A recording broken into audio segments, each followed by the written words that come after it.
Well, yeah, so this is a group of professional dungeon masters. So these are people that, want to, they're ideally to be running, maybe like 5 games a week, Yep. Have 5 different groups. And so they want to, so I assume if you go to the pro level, you can have all your players play for free, have Yep. access to all your content, all that kind Absolutely. of stuff. Yep. I assume that's what. Yep. That is the type of thing Any that of you're the looking for. subscription tiers, you can have players that connect to your system for free, right? Okay. That's it's at the $50 and $100 level. So the base DM and the pro DM levels is where you get all the content sharing and all the ability to have all of your content, your player content, be shared with the players, right? So they don't get access to your adventure text, but they do get access to all the playable content, the classes, races, backgrounds, items, spells, etc., that you have or you choose to give access to in that campaign, because you can also turn things on and off. So if I'm running, a cyberpunk flavored campaign, maybe I have completely different item list than I would if I was running a high fantasy campaign, or if I'm running, Esper Genesis or something, I might want something completely different than that, right? In terms of what's available to the players. Nice. Okay, cool. And then, of course, you also have the ability to buy content from the marketplace. Mm-hmm. Yep. So that'll be available across all the tiers. Nice. Okay, cool. Yeah, that makes sense. All right, so why don't we get into the software? Why don't you show us what it looks like, how it works, all that good stuff. All right, well, let me just share my screen here and we'll get going. Looks like you're going to have to enable screen sharing. Oh, yeah. Always does that to me. Let's see here.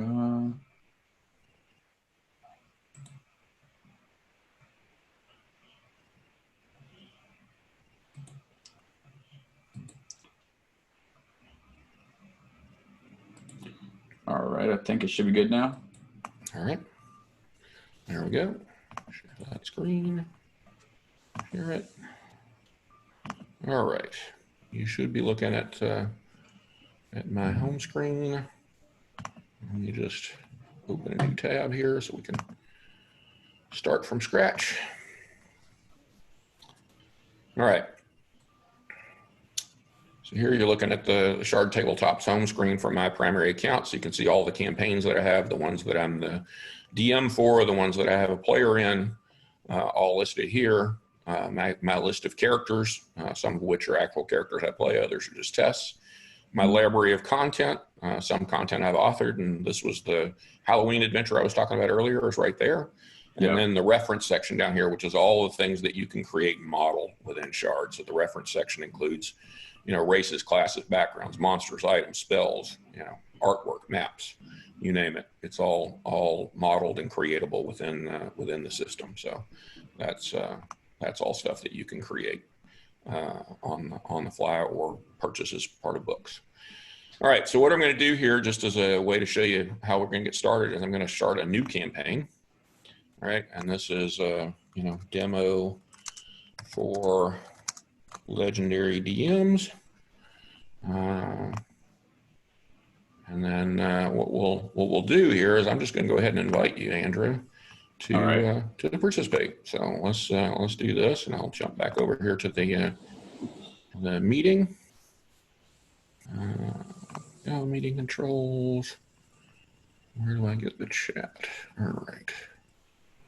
If you see, I think if you go where our head or faces are showing, there's a little ellipses.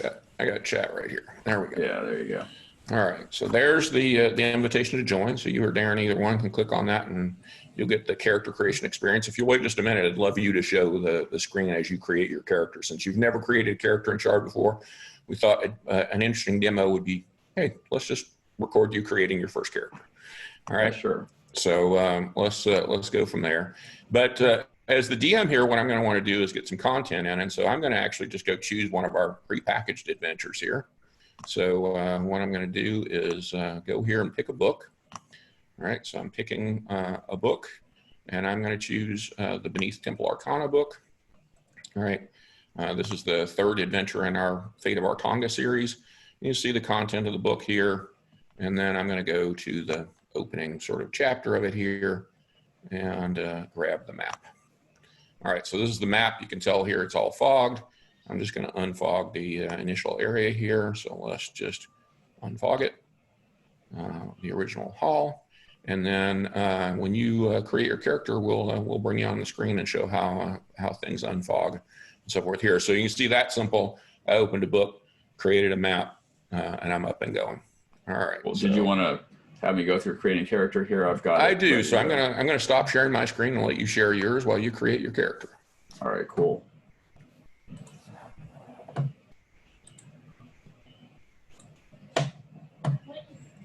There you go. So. All right. So here I am. Right. So you don't have any existing characters, so they only create the option it gives you to create a new character for the campaign. If you had an existing one, it'll give you the option to join an existing one. So right. So it automatically will generate a name for you. It's got a random name generator. You can also choose any other name you want. So there you go. Go through that list. And there you go. And then you'll see at the top of your character sheet, it's already giving you the map, the side-by-side view you'd see here.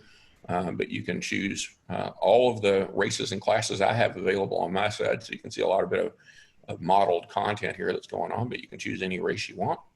All right, let's see here. What if I choose? I'll choose a Manicoria.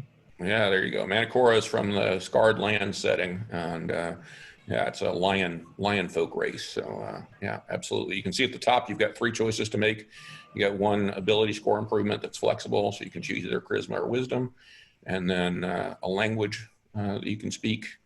So you can choose any of the ones that you want there. And then stealth or survival is a skill. And if you just hit close down at the bottom, then you're done with that choice. All right, go back and now you got to pick your background. Currently I have 1 choice. Yeah, right now I've got all the backgrounds disabled in the system somehow. So Acolyte is your choice. That's all right. And can I click this to roll for me randomly? No. You can on the character sheet itself, but here it's just displaying the information for you. So if you choose your languages here, it'll there you go. Hit close. All right, pick a class. Let's see what I have here. No extra classes, huh? Well, Arcanist is an extra one, but probably not complete at the moment. But yeah, and there are some extra ones in the works, but there you go. Cleric, if you like.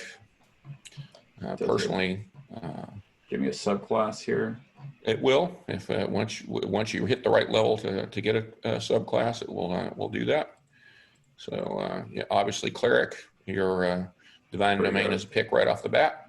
There we go. So you got life domain, right, which is the SRD here, right?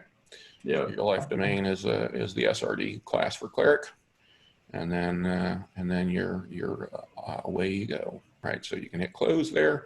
Your class is done. Pick your ability scores. We have support multiple methods of assigning ability scores: standard array, rolled scores, point buys. You can just freeform enter them. So if you rolled scores, those are all the different methods you can do to roll, right? And then it just gives you the array up top. You can assign them in whatever order you want. Okay. Yeah. So if I click, how do I sign it? Yeah, no. You just go down to strength and pick from the drop down. Oh, I see. The choices. Any of those? All right. Yeah. We'll do.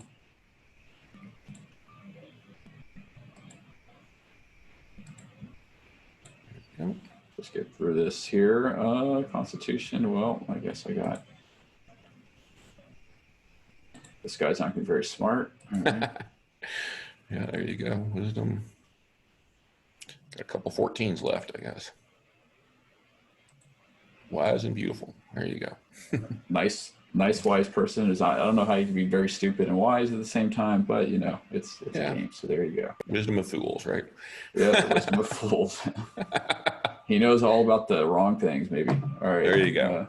All right, so now that you've picked background and class, it also lets you pick your starting equipment, and this is all the standard modeling, so you can do, all the different ones, and then it also lets you pick your spells, right? So you see up top, it shows you how many cantrips you're allowed, and then also shows you those 2 are automatically selected by your life domain, so yeah, they're marked out, and then you can pick your others. Not that much. All right, there we go. And I've got some good spells now. All right. There you go. So your character's complete. Now you can create a token for it. You can see up in the top corner, we've got three methods. You can either upload an image, you can search the web, or you can pick a token.